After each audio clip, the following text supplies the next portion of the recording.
अग्निपथ योजना को लेकर देश के विभिन्न राज्यों से युवाओं के विरोध प्रदर्शन की खबरें सामने आ रही हैं। उत्तराखंड के देहरादून, चंपावत, अल्मोड़ा, पिथौरागढ़ और हल्द्वानी समेत कई शहरों में युवा प्रदर्शन कर अपने गुस्से का इजहार भी कर चुके हैं। हल्द्वानी में युवाओं के प्रदर्शन के दौरान पुलिस की ओर से बर्बरतापूर्ण लाठीचार्ज की घटना भी सामने आ चुकी है। इन सबके बीच सरकार और भाजपा नेता लगातार कह रहे हैं कि अग्निपथ योजना देश और युवाओं के हितों को ध्यान में रखकर बनाई गई है। युवाओं की इस योजना के फायदों को समझना चाहिए। इस बीच हल्द्वानी पहुंचे केंद्रीय रक्षा राज्य मंत्री अजय भट्ट ने अग्निपथ योजना के विरोध के सुरों को विपक्ष की साजिश करार दिया है। उन्होंने कहा कि विपक्ष लगातार युवाओं के बीच भ्रम फैला रहा है। यही वजह है कि गुस्साए युवक सरकारी संपत्ति को भी आग लगाने से नहीं चूक रहे हैं। उन्होंने कहा कि युवाओं को समझाना चाहिए कि खाली घर पर बैठकर भी क्या करेंगे।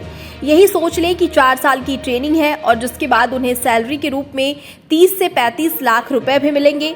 केंद्रीय रक्षा राज्य मंत्री ने कहा कि केंद्र सरकार की अग्निपथ योजना युवाओं के भविष्य को नया आयाम देंगी।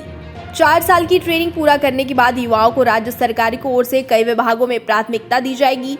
ऐसे में युवाओं को अग्निपथ योजना के विरोध के बजाय समर्थन करना चाहिए। सब विपक्ष द्वारा भ्रांतियां फैलाई गई और भ्रम फैलाकर कई लोगों को, हमारे युवकों को गुमराह करने की कोशिश की गई, जो अच्छी बात नहीं है। कहीं ट्रेन जलाई जा रही है, सरकारी संपत्ति को तोड़ा जा रहा है।